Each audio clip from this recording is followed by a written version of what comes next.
Hello. Today's video is an ode to curiosity. I think curiosity is one of the most amazing things that we have as humans, and I just wanted to honor it and, from my perspective, why I think it's really cool.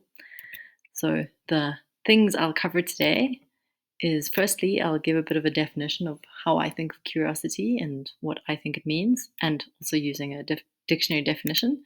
Then I'll provide an ode, and then I'll talk about how can we grow curiosity? How can we invite more curiosity into our lives and into our beings?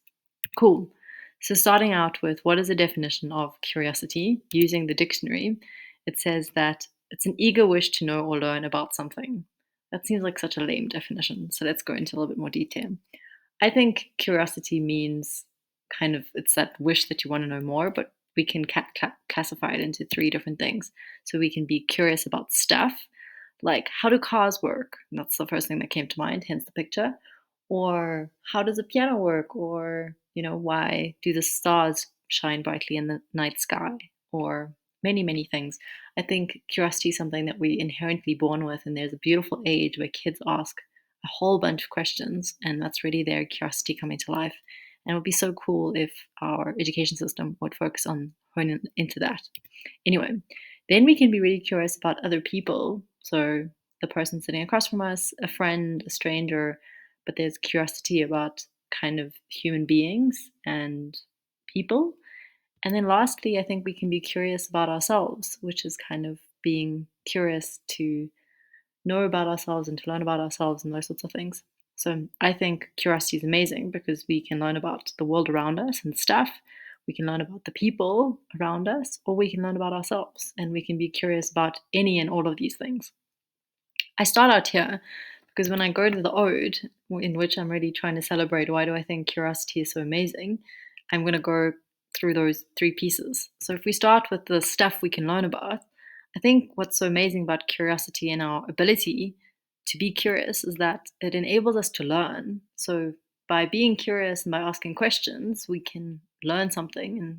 And by learning that, maybe it kind of connects pieces of a puzzle in the way we look at the world. So, if you understand how an engine works or a clutch works, then maybe you can understand how an entire car works. And if you understand how a car works, maybe you can understand how the entire transport system of a city works.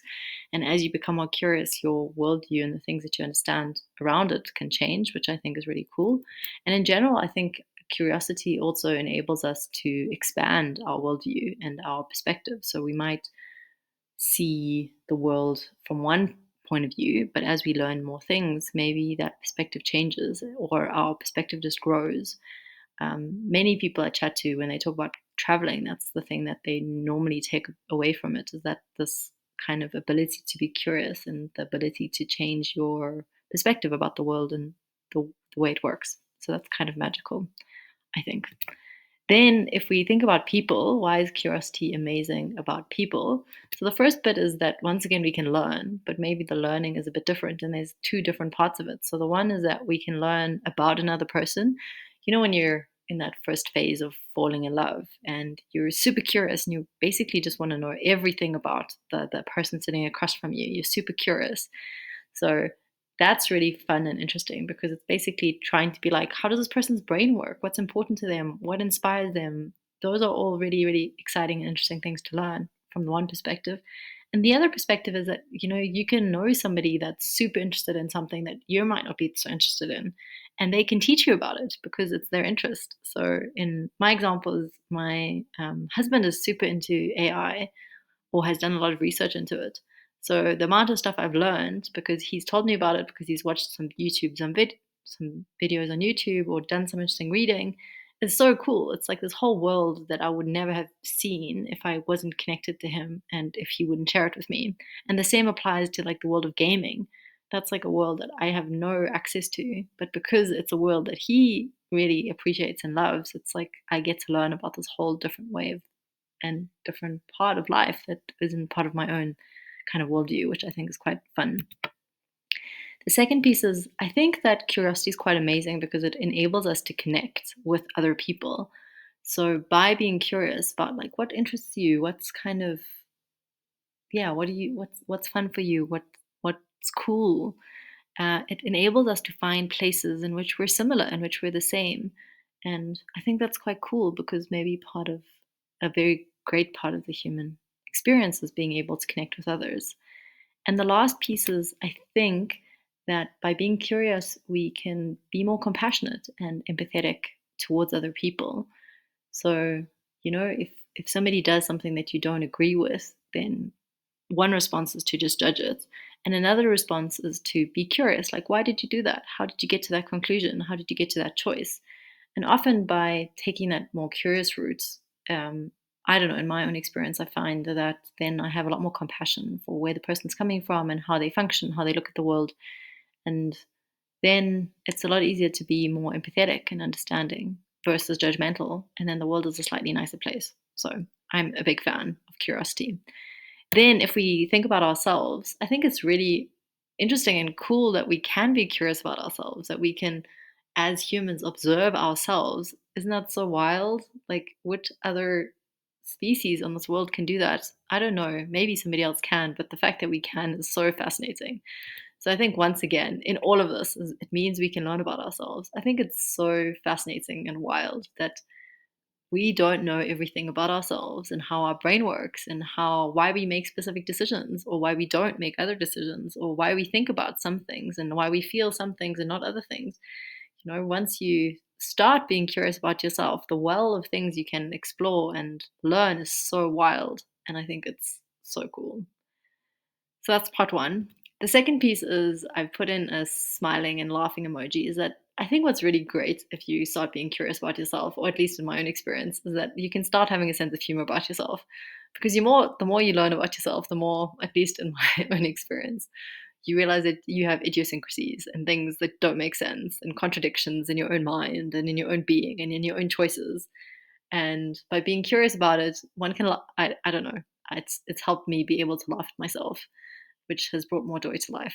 So I think it's quite brilliant that uh, we can learn about ourselves and that we can have internal inconsistencies and that we can laugh about those. I think that's pretty magical.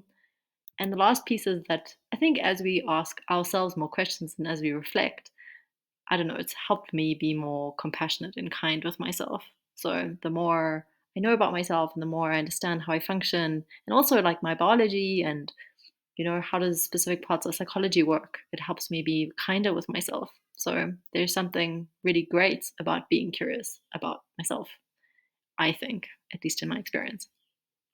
So then I come to how do we grow curiosity? I i mention this because I don't know, I feel like in the age of social media and everything that we're experiencing, it's so easy to get really tied to your one perspective and to get really locked in. And I think curiosity is an amazing tool which we can use to build bridges between us. And therefore, I think there's a big case to be made of why we should grow curiosity or why we could if we chose to. So, the first point I think is that to grow curiosity is the questions we asked. We need to ask brilliant questions. And I'll unpack what I think that means. I don't know if I have a perfect answer to this yet. I'm very curious to hear what you have to say. And the second piece is to have, I'm calling them bunny ears, but to kind of have kind ears that we put on more consciously. So let me unpack those two concepts. So the first bit is around brilliant questions. So, what is a brilliant question? So, note one is that I think that there's a time and a place for this. So, to ask a brilliant question, while you're passing each other and one of you is about to leave the house is maybe not the best idea because there's not really the time to explore and to listen and to hold space. So, brilliant questions are great if you've got some time, on a date night, on a catch up with a friend, on a walk, if you're phoning a friend or a parent or a loved one, there's a time and place. So that's part one. I love asking these sorts of questions, and it's the first thing when I spoke to my husband about it. He was like, "It's great to have brilliant questions, but they're not always appropriate. Like sometimes it doesn't make sense." So anyway, so there's a time and place. Then the second piece is that I think a brilliant question is it's an open question. So let's explain that first in the terms of opposite. So the opposite of an open question is like a closed question. So it's like, did you have a good day? Is a yes no answer question. So that doesn't take us anywhere. It doesn't open the door into a whole world, into a whole story. So that's a very closed question. So an open question is one where it's open and the person that's answering it can go wherever they want to. The thing I want to add here though is that it's a bit of a balancing between like an open question and giving some guidance. Like, how are you doing is a question that, at least in my culture, we ask all the time. Hey, how's it? How you doing? And often, the expected answer is already, I'm good. And that question, while it could actually be an amazing open question, it's not often perceived as that because, once again, it's not asked in a time and place way that it's like, how are you doing? I have time to really listen to you and all the aspects of life you want to bring up. But sometimes that can also be really overwhelming. Like if somebody asks, how are you doing? And you're like, what aspect of life are we talking about? Family, work, exercise, hobbies, like where are we going here? So sometimes a starting great question is kind of, it just gives a guide on which room we're entering. So the space. So something could be like, what's something amazing that's happened to you this week? Great question. It gives a guide because it says, the room we're entering is a positive room of something nice. That gives the guide. But it also is open enough that you can then explore that question and it's not like a one word answer, hopefully. So that's kind of the way to think about it. If you want some ideas for amazing, brilliant questions, there's this brilliant book called 8 Dates by John and Judy Gottman, where they've got 8 dates with lots and lots of amazing questions that, if you choose to explore them, it just gives like a whole reference of amazing questions to ask. Some other examples, if people are curious on good questions, my friends call them Heidi questions. It's quite entertaining.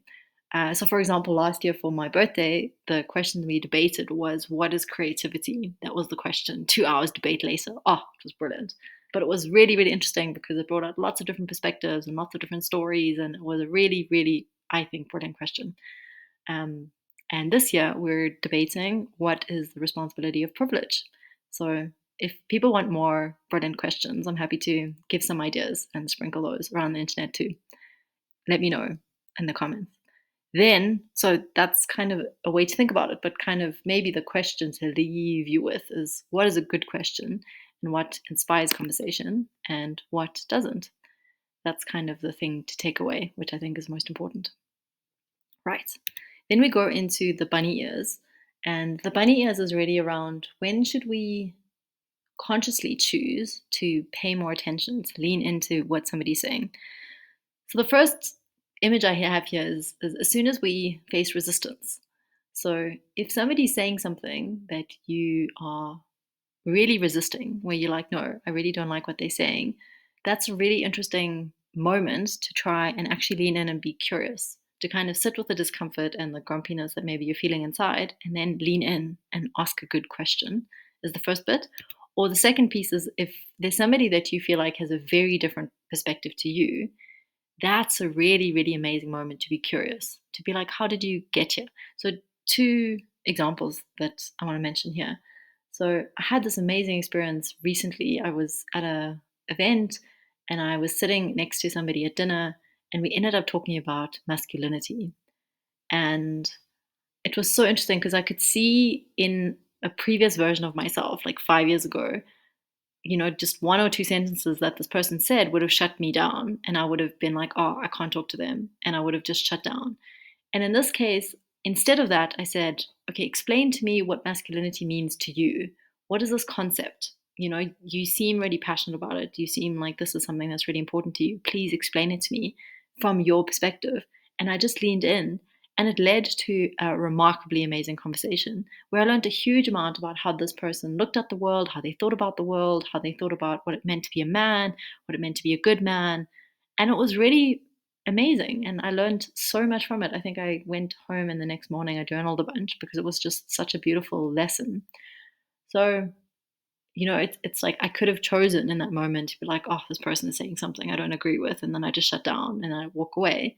But instead, I chose to lean in, and the experience was really phenomenal. And it led to like this whole different experience that I wouldn't have had otherwise. So that's kind of why, maybe that's the heart of the ode to curiosity, is this kind of, and actually maybe the second piece is that, like, the people in my life that are the most different to me, or that in my head they're the most different, they have different philosophies, they have different ways of looking at life, they are the most cool people to speak to. because that's where I can practice growing my own curiosity. Brilliant. There we go. Thank you so much for listening. I would love to hear your thoughts, and I hope you have a beautiful day. Cheerio.